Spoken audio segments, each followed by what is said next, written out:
You love your pet, but let's face it, going to the groomer can get expensive fast. But trying to do it yourself can turn into a DIY disaster that's going to make your pet not want to show their face at doggy daycare on Monday. So how do you draw the right line? What's safe to do at home, and when should you call a pro?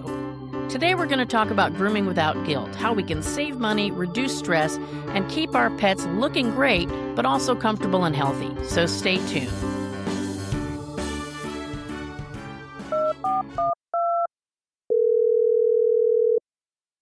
You've reached the Pet Parent Hotline, your lifeline to practical solutions for your toughest pet parenting challenges. I'm your host, Amy Castro, and I'm here to help you cut through the noise and turn expert advice into step-by-step strategies so you can stop chasing your tail and start enjoying life with pets again.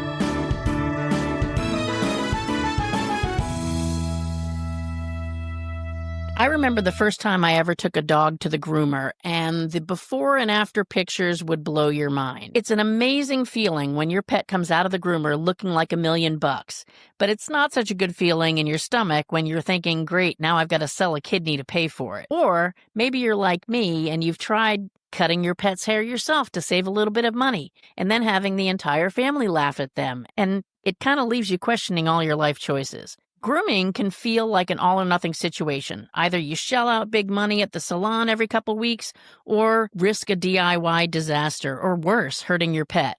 But here's the truth. Grooming is not just about how your pet looks. It's how we keep our pets healthy and comfortable, and it can be a great way to connect with them. The bottom line is, it doesn't have to be all or nothing. You don't have to do everything yourself, but you also don't have to turn everything over to a groomer.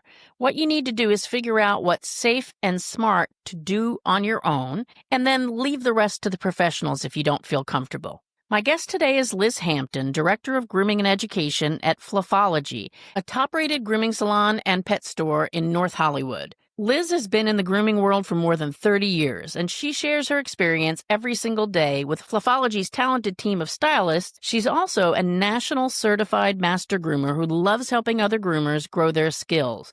But today she's here to help you grow your confidence in grooming at home, too. So Liz, welcome to the show. Thank you for having me, Amy. One point that I do want to make, and this is just for listeners, I'm talking directly to you, is that all of the things that we're going to chat about, please keep that into consideration before you get a pet, because certain pets are going to need more grooming, and it's kind of going to be like, you must probably get this done professionally. And then there are going to be other pets where you can do a lot of the stuff on your own. And I think a lot of times people get a pet, but they don't necessarily take into consideration the grooming aspect, and that's where they get into a lot of trouble. I mean, would you agree with that, Liz, that that's kind of true? From what you see? 100%. Yep. I mean, educating yourself beforehand is always going to set you up for success, for sure. Yes, definitely. All right. So what I want to talk about first is a lot of times when people think about grooming, they think about these dogs that come out of the groomer, the stuff you see on Instagram where they look like a zebra or comes out looking like a movie star. And grooming is not just about looks, correct? Correct. It is far, far more important than just the aesthetic. And I am a huge advocate of making sure that you understand a little bit about how coat works so that you can understand what your pet's needs are, because every breed is slightly different. There's some basics, some fundamentals that are all the same universally, but there's a lot of differences in coat types, a lot of differences in these mixed breeds that we're seeing, and all of these new designer breeds that really require much more than the average person would ever expect. And so it's a really great idea to make sure that you do a little bit of education in the get-go, and make sure that you're not just trusting maybe the source you're getting the dog from, whether it's from a rescue or it's from a breeder. Make sure that you're also doing a little bit of outside homework. Right. And if you don't know what you're dealing with, you don't know how to groom it. And I know in Texas, a lot of people will shave their dogs down, and they can literally ruin the animal's coat. Yes, absolutely. There's certain coat types that you're really going to find no dog is meant to be shaved. Their body, scientifically, they need hair, and it protects them from cold and from heat and from the elements, from their environment. If anybody can take away from this something that's super, super important, it is that dogs need their hair. Shaving a dog will actually create problems for them versus just removing undercoat. There's multiple types of coat, and the more dense the coat is, more damage you're going to cause when you cut it short. And I know the average pet parent just assumes that if the length is shorter, it makes the dog cooler. And the opposite is true, actually, because their nerve endings actually will trap air near their skin to keep them cooler or to keep them warmer. And so their body does the work for them. As long as we stay on top of the undercoat, you're keeping the skin where it needs to be and you're keeping the heat where it needs to be. And so, but beyond the coat, there are other aspects of grooming that are key to an animal's health. And I don't necessarily want to go into the details on every one, but what are some of the things that you think people have a tendency to overlook or not realize are part of the obvious grooming needs of a pet, dog or cat? Sure. I think one of the big misconceptions is they don't understand that real, proper, regular routine grooming really helps the skin stay healthy. So skin health is so important, right? It's this huge organ that protects them. And when that is compromised because they are not getting enough air to it, because there's impacted undercoat, there's too much buildup of dander and natural oils, there's debris that gets in their coat depending on their lifestyle. There's so many reasons why their skin needs to be clean. And that doesn't mean you have to over groom your pet. However, you just want to find your pet's sweet spot. And so how often they should be bathed, how often you should be brushing and combing. But the skin is the most important. Outside of the skin, it's ear health, it's nail health, it's making sure in the grooming environment, we are working with specifically our dryers that allow us to see every square inch of that dog or that cat. And so we're able to see things that the average person typically doesn't see. And you might if you went over your pet with a fine-tooth comb on a regular basis, but in general, most people are never going to see those spots on their pets. And so we're seeing them. And when they're coming to us routinely, we notice change and then help them get veterinary care or at least make them aware of it so they can make their own choices. But the other thing you also wanted to make sure that you're staying on top of is nail health. And let's be honest, nails are the bane of every pet parent's existence. Oh, I know. Yes, they are. You know? Terrible. Nails are vital to your dog not having joint issues. And unfortunately, they get away from us because, you're like, oh, yeah, and then you hear the clickety clack and all of a sudden your dog is now not able to walk naturally. And so it's going to potentially create all sorts of secondary issues for them. And again, just that everybody understands that there is a vein that runs through every nail. And the longer that nail goes, the longer the vein goes. So the more often we can stay on top of those nails, the more that vein will recede. But there's a specific way you have to do it in order to get that vein to go backwards. And on top of that, you're creating all sorts of problems. And I think people just really don't necessarily understand that. And they go, oh yeah, they're long and it's annoying. But no, it actually creates a lot of health issues. And then finally, one that really is kind of a hot topic with the grooming community and the pet parents is anal glands. Anal glands are one of those issues that, I've been in the industry for 34 years now. And I will tell you in the beginning, we never touched dogs' anal glands. That was not a part of our service. We didn't know how to do it. I worked in the veterinary field for over 10 years. So I knew about it. I got educated about it. However, it just wasn't a part of what groomers did. And that changed in the mid 90s. And all of a sudden it became this, we can add this onto the grooming service to kind of pad the service package, right? To give us more credibility. Hey, look what we're giving you for your dollar. And the problem with it is that what most people don't understand is why the dog needs those glands, why it is important that they are monitored. And as pet parents, you just have this idea in your head because that's what you've been told is, oh, it's a part of the service. But the reality is that groomers should not be doing anal glands. They should not be messing with those if they don't have a problem. And if they do have a problem, quite honestly, they should probably go to the doctor. They shouldn't be coming to the groomer for that because there's a whole lot of science behind it. And I'm not going to bore everybody with it, but the bottom line is that if your dog is healthy, it's having healthy, firm stools, you should not have an anal gland problem. You really, and they naturally will excrete it on their own and they're good to go. I would say anal glands are the other thing that, groomers can really help you with that because we see a lot of dogs. So we can tell you and give you signs of what to look for and help you maybe know that maybe you need to go to the doctor. Yeah. So what I'm kind of taking away from this so far is that people that struggle to do some of these things like nail trimming, and you talked about the importance of doing it on a regular basis, and regular doesn't mean Right. once every 6 months. It's probably No. every week, depending upon your Yes. pet. But Yes. starting early, it's like if you start Right. early with your kitten and just tip off the nails, if you start early with Mhm. your puppy and you do it every Yep. single week, even if they don't need it and you're just pretending to do it, then Sure. when you have a 2-year-old animal, you don't have the wrestling match and the biting and the scratching and the Exactly. things that have people throw up their hands and say, I can't do this. I need to now go pay somebody to do it. Right. Right. But I also think it's important for people to realize there's a progression here too. So Mhm. if you've decided you're going to do all this yourself, then you Mhm. have to stay on top of it, because otherwise you're going to go Yep. from doing it yourself to going to a vet and paying hundreds of dollars for a problem that developed because you didn't actually do it and you didn't keep up with it. Whereas if Right. you just kind of admit to yourself, hey, this is not for me. I'm not going to do my dog's nails. I'm afraid to do it. Whatever. I don't Right. want to mess with the hair. I've got a husky. I don't want the hair all over my bathroom.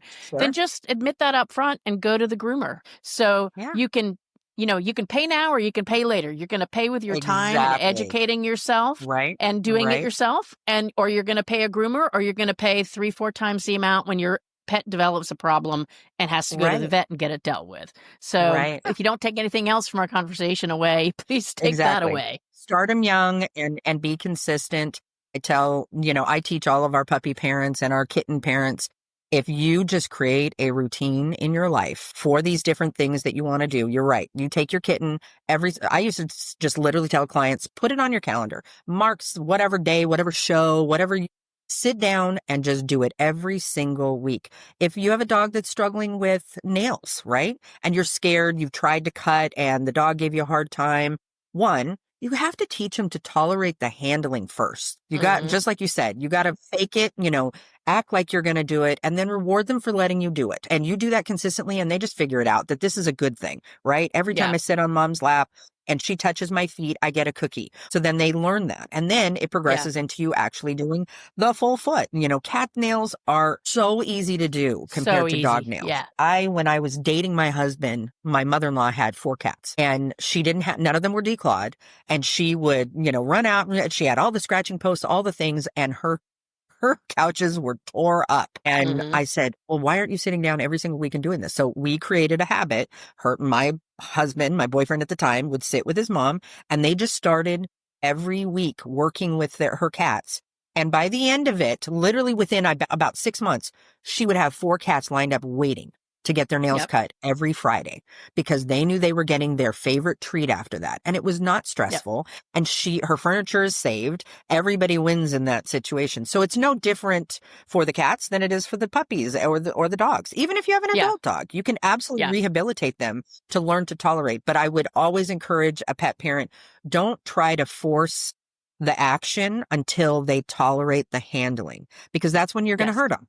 And you don't want to Yeah. hurt them. So you want to make sure that they accept it. And that may take time. It just depends. And you have to be consistent and just keep doing it. And do it when you're in a headspace to be patient for your pet.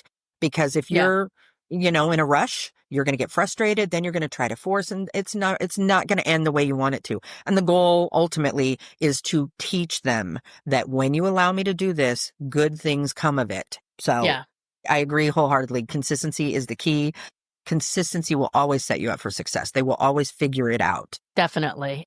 When Liz is talking about this idea of the handling, we're not just talking about holding your pet and handling them. I mean, I will literally progress from just holding a puppy's foot. You hold it for a couple of seconds, good puppy, give them a treat. Then I Exactly. progress to holding a particular toe, and maybe I'll start tapping on the toenail with my finger, just making a little clacking sound. And some you can move a little bit faster.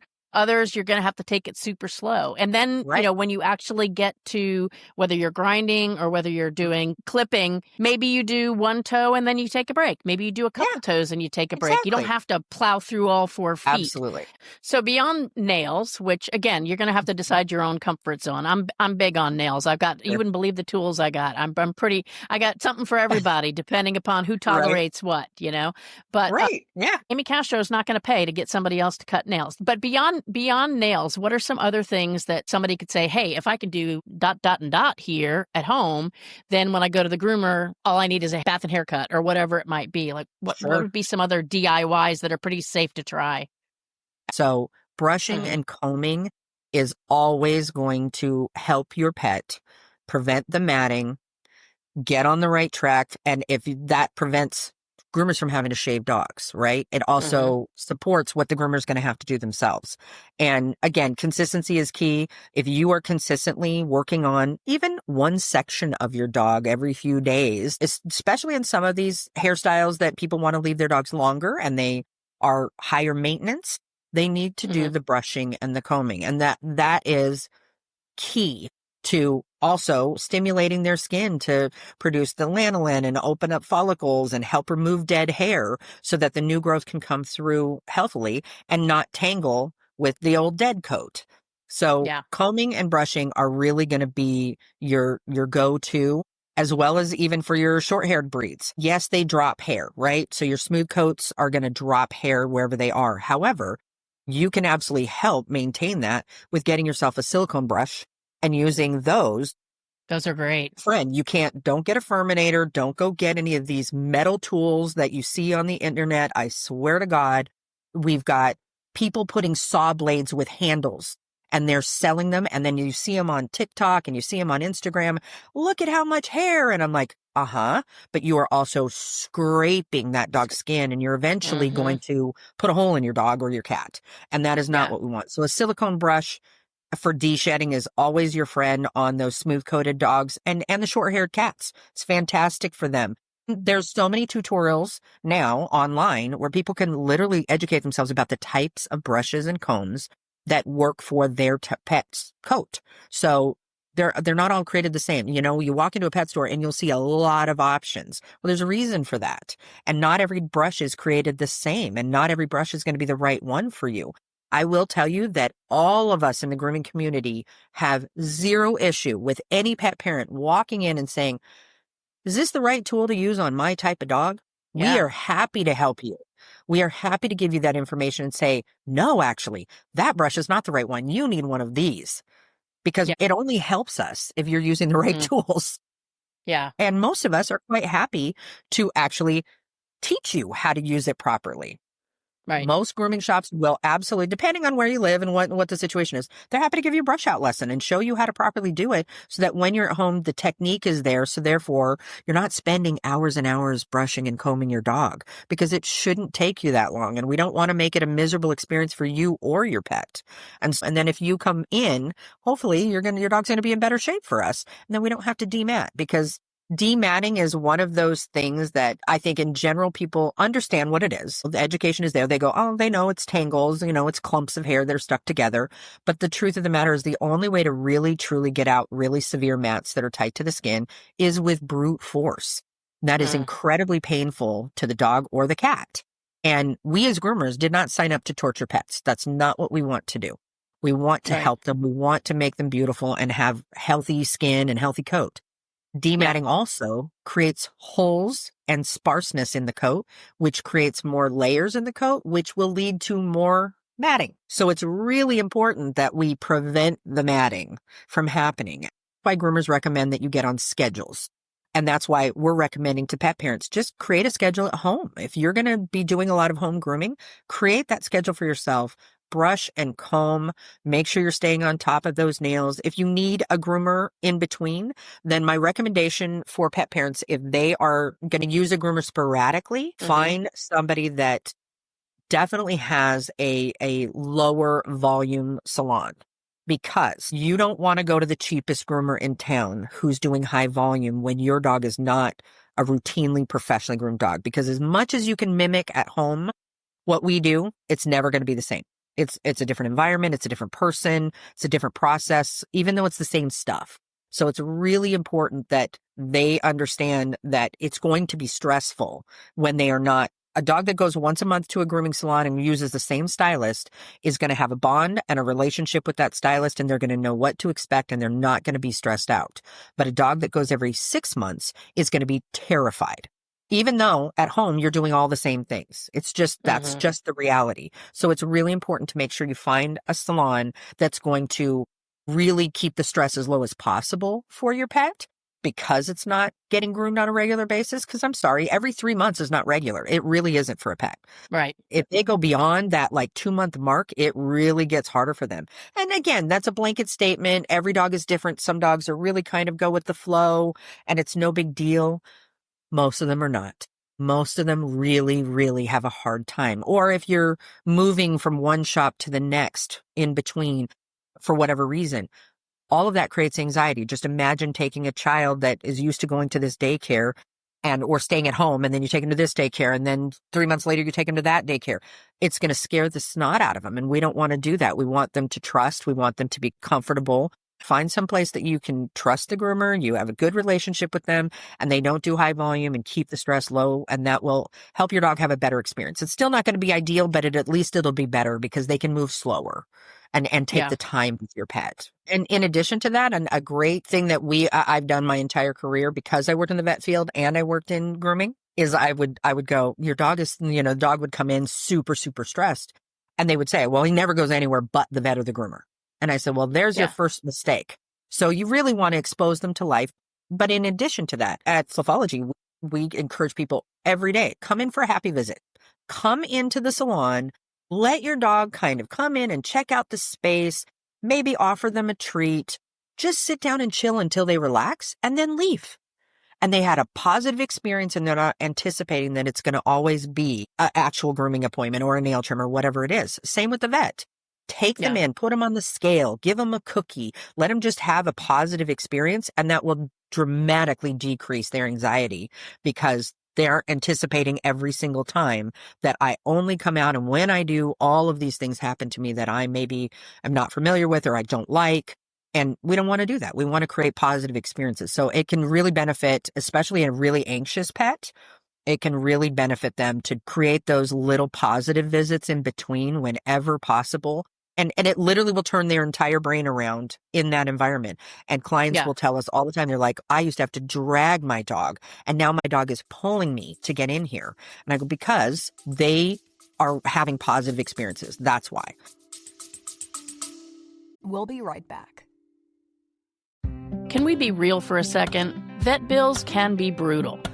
One unexpected visit, and suddenly you're choosing between paying your rent or paying for your pet's care. That's exactly why I created the Vet Bill Survival Kit. It's free, and inside you'll find 10 proven ways to save money at the vet without shortchanging your pet. Download your kit today at petparenthotline.com/vetkit. That's petparenthotline.com/vetkit. Yeah. I want to jump back and just kind of hit two more areas of the DIY. And I'm terrible about this. I'm the first one to admit that I don't do it as frequently as I should. But teeth brushing, and what about ears? Like, is it safe for people to clean their pets' ears at home? Yeah. So on Okay. ears, every dog is different, right? Just like people. And some dogs really, really are prone to ear problems. So it really is kind of becoming a detective for your own pet to see what their body is doing. The ears are a huge indicator of what's going on inside the body and on the skin. So a lot of dogs will present in their ears a problem, and people go, oh my God, my dog got an ear infection because it got water in there. I'm like, no, your dog has an allergic reaction to something, and it has nothing to do with that. So Yeah. ears are very sensitive. We as groomers in general no longer arbitrarily pull ear hair out of ear canals. I'm sure most pet parents know that the ear canal on a dog is a very different shape than it is on people.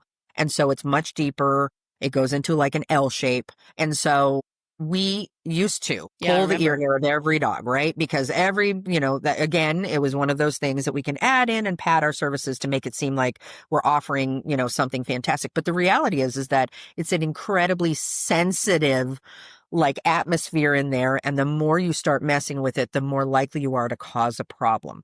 So pardon the pun, but I think every ear should be played by ear. So every dog needs a little bit something different. So if your dog has a profuse amount of hair inside of its canal and it's creating mats and the wax and the buildup and debris are all getting in there, it's a very, very high likelihood you're going to end up with an ear infection because they're not able to Yep. get enough air down there. So you can, by yourself, take your fingers with a little bit of baking powder, and it'll give you a little bit of grip on your fingers. And you can just gently try to pull any of that hair that's coming out of the ear canal. And that canal is very obvious where the hole goes in. It's the only hair you really want to pull. You don't want to be messing with all of the sensitive skin on the inner ear flap because you're just going to create irritation. There's so many over-the-counter great ear cleaners that have drying agents in them, so you can wipe those folds. And even if you use a Q-tip, you can't hit their ear canal like you could on a person. So even using a Q-tip on those folds to make sure you're getting in there. And there's tons of remedies online or recipes online of different homemade ear cleaners that are fantastic. And there's wonderful companies out there. I mean, the products are getting better and better. So I think that's fantastic for all of us. But routine ear cleaning is very important. Some pets need it much more often than others. So you really have to pay attention to your pet. If you have drop ears on your dog, it's much more likely that they're going to have ear problems because of the just natural design of their ear. However, dogs with upright ears get ear infections all the time too. It really depends on what's triggering it. So routine ear cleaning, I'm a big fan of once a week. Just do a wipe out, take a cotton ball and put a little ear cleaner and wipe that excess oil out of there. And you'll see if you're getting anything. If you're not getting anything, bump it out 2 weeks, bump it out, and you just kind of trial and error and figure out the needs of your pet at home. Same with cats. Cats get lots of wax buildup. You know that, and using Q-tips and getting in there and just, again, creating that kind of routine of I'm just paying attention to it so that it doesn't turn into anything. If they're super red, if they're scratching and shaking their head a lot, it could be many things. They could be developing an ear infection. They might have gotten something in their ear canal. It just depends on what's going on. So just paying attention to it, I think, is a big start for pet parents because I think it's one of those that kind of gets forgotten and they go, oh, unless there's a problem, they just don't really until realize it starts to become, exactly. It starts to become a real problem. And suddenly they're and the same scratching with their ears a lot, or the ears are really, really smelly. Well, at that point, you've got an infection. So sure. Yeah. So routine cleaning is your friend. Then when it comes to teeth, here's the deal with teeth. If you are paying a groomer to brush your pet's teeth, you are wasting your money. Sorry, the groomers of the world are going to get mad at me because it's an add-on service that a ton of them put on. If you are paying a groomer to take a toothbrush and with dental gel or dental toothpaste for pets, and they're going in and trying to do a surface brushing on your dog's teeth every 4 weeks, every 6 weeks, every 8 weeks, whatever it is, you are wasting your dollars. Do not do it. Here is why. Any tartar that they have accumulated in that mouth that you haven't taken care of by preventing, because that's the key with pets. You have to prevent the tartar from building. Once it's there, you getting it off is much, much harder. It just is. So you really want to be preventative. If you can brush your pet's teeth every single day and start, cats and dogs, you want to start from kitten and puppy, and you teach them to tolerate you getting in their mouth. You're not going to have success being inside the inner parts of the teeth. You're going to end up getting the outside of the teeth. But it's better than nothing. And then you want to utilize food and treats that are going to help with preventing tartar buildup. I'm a big advocate of them chewing on things that are natural for them to chew on, and it can really help break off some of that tartar naturally or prevent it. So if they're brushing teeth every single day from puppyhood and kittenhood, they're really going to be ahead of the game. Once the tartar's there, it's very, very difficult to get it off. I will say that there's tons of products on the market now that you can utilize in their water. There's gels you can rub on them that have enzymes that help break it up. And some of them seem to have great success. So that's definitely an option for pet parents to use. However, if a groomer if you think you're going to go in and get, their breath is going to smell any better from a surface cleaning of a toothbrush. It's not going to do anything. Not only that, if your dog does have severe dental issues and they've got gingivitis really bad, and maybe the tartar buildup is so bad that now it's starting to break off, us brushing the surface and hitting that tartar and pushing it up into the gum line can actually ultimately kill their pet. So we don't want to do that. So you don't want to break off that buildup of tartar with a surface brush. You would want to go to a professional, whether you're getting an anesthesia free or you're going and getting anesthesia, but you'd want a professional to get in there and handle that. So the Right. goal for the pet parent is just prevent it, but you have to do it every day. If you are not doing Yeah. it every single day, it's literally a waste. So for Yeah. me, I accepted the fact that I was not going to brush my dog's teeth every single day. And I said, I'm going to end up doing dentals on my dog, or I'm going to try these alternatives. Right. And keep in mind, too, on the dental side and the toothbrushing, it's funny you said that something like I decided early on I'm not going to be brushing my dog. I don't brush my pet's teeth, Yeah. but I pay the piper. I mean, I pay Yeah, the piper. absolutely. I just had my dog Tinkerbell's teeth done, and this dog's entire snout is about the size of my pinky, and it was like over $1,000 to get her teeth done. Yep. So, and that's Yep. That's Yep. Texas prices, y'all. So you live in California, it'd probably be too, and so, you think Yeah. you don't want to Yeah. hassle with the toothbrushing, then fine, but Yeah. realize you better start saving your pennies. And it Facts. depends on the animal. Some Yeah. go Yeah. 15 years and never need a dental. But 100%. if you have Absolutely. if you have a little dog or a cat, it's going to have a problem, and it's going to cost you Yep. thousands of dollars. So, It really is. that's something Absolutely. you need to be Yeah. taking care of at home if you want to do that. Right. So you had made a point about, going to the lower volume grooming place because they can focus more on your dog, and, you're maybe spend a little more time because your dog's not used to being at the groomer. But here's another thing that I have seen from my perspective is that if you try to go to a high volume place and you are not somebody that comes in and is a regular client, and you've let your animal get a little out of hand, they're going to shave your dog down. And that's going to be it. And then you're going to be unhappy. I do a lot of training with groomers and pet business people. And it's frustrating from the groomer's standpoint when you come in out of the blue, or you let it go, or you weren't doing your part at home. And then you Right. bring in a doodle that is matted to the skin head to toe, and you claim Yep. you brushed it. And it's like, maybe you brushed the top of its head, but that's about all you brushed. I mean, they have to be brushed the entire body, upside, downside, underside, legs, all that stuff. And if you're not doing that, then yes, you're going to come back with a shaved down dog, and you're going to be unhappy because they're not going to have that cute haircut. So, Right. like, Right. how do you find that balance of not So spending a fortune? Yeah. Oh, absolutely. So here's what I say. One, you have to be realistic about your lifestyle, what you want to do, and what the reality is going to be of what your goals are. So say right now, doodles have been for the last 10 years. They've taken over the world, and they've got great temperaments. They're cute, all of these positives. One huge negative is the grooming side of it. And that is because you are combining coat textures that are creating something different every single time. So every single dog is going to be different. So just because you saw that picture of that doodle doesn't mean your dog's going to be able to look like that. So they have these ideas in their head that they don't want their dog to look like a poodle. So therefore they want these extravagant, shaggy, longer haircuts. However, in general, most of them have a different texture guard coat and a different texture undercoat. So the undercoat is in general very, very soft. So the softer the undercoat, the harder it is to maintain that coat. You can't tell that it's not brushed out. It feels good, but the reality is they are producing way more undercoat with these combination coats than a poodle ever would.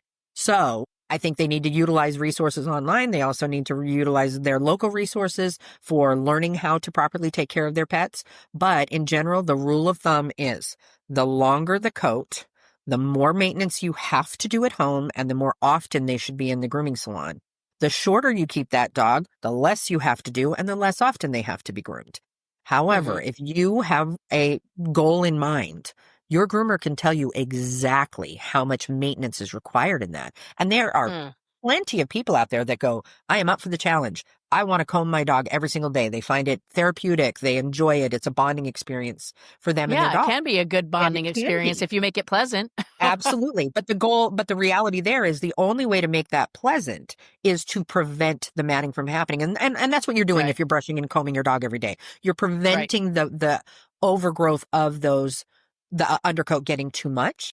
And you are absolutely making sure that you are staying on top of friction mats, right? The longer the hair, the more anywhere a dog is as having friction points, where their ears move a lot, where they sit a lot, in their chest, where their front legs are moving. If you're using a harness on your dog, if you have dog wears a collar all the time, those are all friction points. And so anywhere where there's rubbing going on with that longer coat, you have to pay more attention to them. And you touched on it earlier. You have to maintain every square inch of that dog's coat. every square inch. That is ears, that is muzzle, that is top of the head, that is toes, that is everything. And so they need to work in small sections. They can take their time. They don't have, like we've talked about with nails and everything else, you want to build on those successes, and you start small, work in small areas, and just do a little bit every single day. And once that dog is completely mat free, then you just find your maintenance of how often you need to be running the comb through it. Yeah. To your point, most people do what we call surface brushing, and they just drag the brush over the top of the coat, whether it's a cat or it's a dog. They just drag it and they go, okay. But the reality is that it's an incredibly inefficient way, and it's actually much more uncomfortable for your dog. You need to brace the skin in the area you're working on so that you're going to have a very effective stroke. And I recommend that people really pay attention to the sound and the feel of the brush going through. And if you hear it going through the coat, there's tangles in there. Once you can't hear it, depending on the brush you're using, if you're using the right one, you should be able to move. And you don't want to brush in one area for too long for obvious reasons. You're going to create abrasions on the skin. We don't want to do that.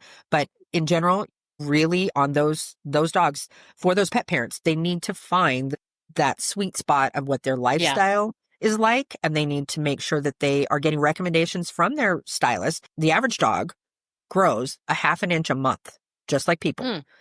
So their coat grows very fast. They also are in a 28-day shed cycle. Every follicle is in a different stage on every dog. So think about that. If every follicle is shedding out every 28 days, even on your low shedding breeds, they're still shedding. It's just getting trapped. It's not falling on the ground. It's just getting trapped in the rest of the coat. So that's why groomers in general say once a month grooming is ideal, because we will always stay on top of that shed cycle throughout the body. So whether it's a short-haired dog, we're making sure that it's not getting too much of a buildup. And on a longer coated dog, we're making sure we're preventing the tangles from happening. So at home, if you just keep that in mind, work in small sections, brush, comb to the skin. You have to be able to get to the skin. If you can't get to the skin, you got to keep going, and that can create problems. So if you find mats on your dog or your brush isn't able to get down there, you really should not be bathing your dog or allowing it to get into water, because that is going to actually make the matting worse.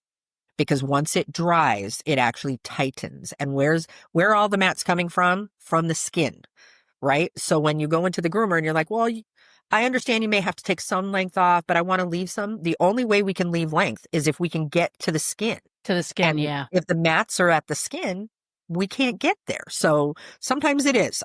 The best thing for your dog is to start over. So we recommend that if we are at that point, it's okay. Let's start over. It's not what we want to do. No groomer enjoys shaving dogs. I'm just going to tell you that.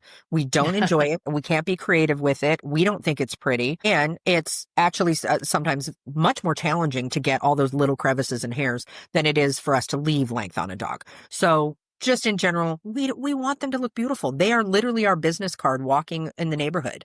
So we want to put out the best business card we can. Bringing your dog and putting it on a schedule that works for your lifestyle. The other thing also to consider is make sure that you're not being unfair to that dog. Some people really want these incredibly long coats, especially on these doodles, and they have no concept that this dog is miserable, that every single week it's having to be yanked on and tugged and pulled and all of that. So sometimes it's just not worth it. And you really got to find that balance between what works for you and the look that you want. And we're talented on being able to use smoke and mirrors and creating a picture of balance on your dog that isn't shaved. We can find a length that will work for your life so you can extend the life of that haircut. So you don't have to be in the grooming salon all the time, but still leave a little bit of hair, and you only have to maintain some parts of it. So there's lots of options that pet parents have. It's not one or nothing, but I encourage everyone not to try to demat at home. The reason I say that is it's incredibly dangerous. I don't recommend it. I can tell you horror stories of how often people end up in the vet hospital because they can't tell where the skin starts and where the hair stops. They just can't, or their pet moved at the wrong time. And you don't want to do that, because then you end up with an injured pet. So it's a terrible experience for them. Then you have a vet bill, and guess what? Your dog is still matted. Yeah. Also, another thing you guys can consider is that a lot of groomers will absolutely teach somebody. So if they want to pay them to teach them how to properly groom their pet at home, people come to me all the time. and want to learn specific things. And I go, absolutely. I have no problem doing that at all. So that's a resource too. If they really have questions or maybe they want specific things, because now they can get grooming equipment pretty reasonably, and you can definitely groom your own dog at home, no problem. And maybe it's Yeah. not a show dog, but that's okay as long as they're comfortable and you're happy with it. But make sure that you're being safe, because there are lots and lots of ways to injure your pet with grooming equipment. Yeah, definitely. I did have a bad experience with cutting a dog and it needing stitches. And it's like, I Yeah. felt terrible because the dog didn't Yeah. react at all. I was cutting a They mat don't. behind the ear They don't. and Yeah. it needed like 6 or 8 stitches. I gave it Yeah. a good nip. It happens. Yeah. So it sounds like there are a lot of things that we can do at home. There are some things like removing mats that are best left to the professional, if nothing else from a safety standpoint. And obviously it kind of depends on how much you want to learn how to do. You know, do I want to pay a groomer to teach me how to do that teddy bear cut or whatever on my dog? Sure. And do I have the skill to pull it off? That would be a whole Right. nother ball of wax. But what would be your last bit of advice for a pet parent who's listening to this and thinking, I don't know about all that? Because my concern is I would rather people do it home and not do it perfectly than to not groom their animal because they can't afford to go to a groomer. I mean, if you can afford to get somebody to do it once a month and do everything, you're still probably going to need to do some things on your own. But for the person that's kind of on the other end of the spectrum, that's like, I'm not really sure what I should do, what would be your advice?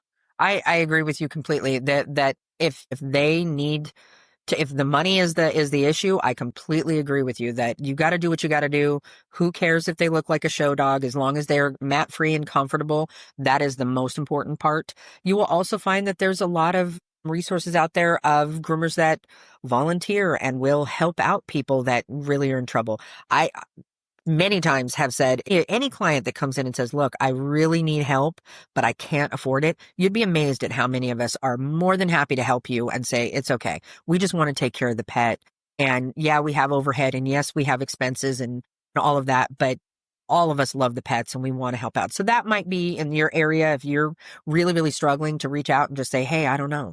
Can somebody help me? There's also alternatives nowadays where there are groomers that literally will come to your home, and not a mobile groomer, but they will do it in your house, and they don't have the expense and the overhead that a salon does. So they can sometimes do that a lot less expensive. But Yeah. I think that now there's so many options out there for learning and being able to see what you can do that I think many pet parents can absolutely take it on at home. And as long as they're going in the right direction and they're using the equipment correctly, I would recommend that in general, if you can, don't ever use any of the at-home equipment without a guard comb, because the risk of cutting them is much, much higher, because the blade that they typically come with is very, very short. And so you can grab skin folds and cut nipples and nick eyes. I mean, all of it, ears, all of it. So I would really recommend they use guard combs to protect that skin and make sure that they're not And this is too when close you're to the using skin. the clippers, you mean? Yes, exactly. And then when it comes to scissors, you should never ever force anything, whether it's your clippers or your scissors. You should never have to push. The equipment should be able to do its job. And if you are having to push, you're probably hitting something you shouldn't be. So if say you're trimming a foot and you're going around a foot and you're cutting and you start feeling a lot of resistance in those scissors, back off. Don't force. Same with, your clippers. If you're trying to put the clipper through the dog, make sure they're completely brushed and combed and clean before you try to clipper them, because it is definitely not going to go through dirty coat. It's not designed to. And some of the at-home equipment is not as powerful as the commercial equipment. So sometimes you have to move slower and take it a little bit easier on them. But I definitely think that most people at home certainly can do it. If you find that it makes you miserable, then don't do it. Right. Take it to somebody else, but stay on top of the matting. Make sure that you're preventing the mats from happening, and then it'll give you tons of options. You can do all sorts of hairstyles, whether it's somebody at home or it's somebody in the salon. You keep them mat free. We have options. We can definitely do stuff for you. And let's be honest, when they look good, they feel good. We're happy. It's all good vibes, and that's what we want for them. Definitely. Well, Liz, if people want to reach out to you or to get to know more about, I know Fluffology is not everywhere. So if you're in North Hollywood, California, you're lucky. You can actually go to Fluffology. And, one of the things that I think is unique about your business that I have not seen here is the kind of individual one-on-one approach to the animal. It's not like there's dogs running around everywhere and cages full of dogs while my dog's standing there, nervously trying to get groomed. It's kind of more of almost like a doctor's office kind of thing. You got your own little suites and things like it's that. definitely So more it's like less a stress. spa. Yeah. Yes, for sure. And But- you're right. Unfortunately, we're not everywhere, but we're hoping. I mean, our goal, honestly, is that we're helping the industry go in a positive direction, which is paying more attention to each pet, because it's not their favorite thing. As much as we wish that it was, a spa day for them, unless they have a really strong bond with their stylist, it's not. It's going to Right. be full of anxiety and stress. So the more we can minimize that, at Fluffology, we really made every effort to make sure that not only are they alone in that suite with their stylist, they don't move a lot. So everything's within arm's reach so they can get to the tub, to the table. There's no, the less movement, the less anxiety for the dog. So everything's done very purposefully. The tubs are quieter tubs. We use bathing systems, so there's not lots of movement around the dogs. So we do a lot of rescue dogs and a lot of dogs that have had negative grooming experiences and really struggle with it. So for us, it really makes a big difference. And then the stylist literally is in there with music with them by themselves so they can learn that dog and build that relationship. And that makes all the difference. And there's plenty of groomers, and I promise you they're in Texas too, that they do that one-on-one style grooming. If you hear that they're cage-free, do a little bit of homework, because cage-free doesn't mean that it's one-on-one. So they might have a lot of dogs running around the shop. Maybe they're just not in kennels. And so that may not be the best environment for your dog. It just depends on the dog. And I tell everybody, trust your gut. If you call a shop and you don't like what you're hearing, don't go there. Even if you were referred there. And referrals are always ideal, but trust your instincts, pop in, say hello. If you're getting good vibes and you feel like you can have a good communication with this person, then trust me, our goal is to make you guys happy. We want the pets happy. We want you happy. And if you walk in and you feel like they don't want to take the time with you, then I probably wouldn't go there. And I would probably continue to look for someplace else. But there's lots of options nowadays for pet parents to be able to, like you said, we can do this hybrid. We can have people come to our house. We can take them to a salon, whatever works best for your lifestyle. And we'll put links to Fluffology's website so y'all can peek at their facilities and learn a little bit more about them. And if you're not in California and can't get to them, then maybe it'll give you an idea of what might be some things that would make you comfortable when it comes to finding a for your pet. Yeah. Well, Liz, thank you so much for spending some time with us here today and sharing your knowledge and expertise. I appreciate you having me on. I hope that they can get something from that helps them, because that's the goal. I'm here to be a resource. Anybody have any questions for me, they can get a hold of me through Fluffology easily. I'm always available to help. That sounds great. Thank you so much. And like we said, it really all comes down to who your pet is, what they need from their breed or from their personality, and then just deciding for yourself what you're most comfortable handling and what you feel like you might want to outsource and let a professional handle. And once you pull all that together, you'll know exactly what your path is going to be. So thank you again for listening, and we will see you next week. Thanks for listening to the Pet Parent Hotline. If you enjoyed the show, don't keep it to yourself. Text a friend right now with a link and tell them I've got a show that you need to hear, and ask them to let you know what they think. And remember, your pet's best life starts with you living yours. So be sure to take good care of yourself this week and your pets.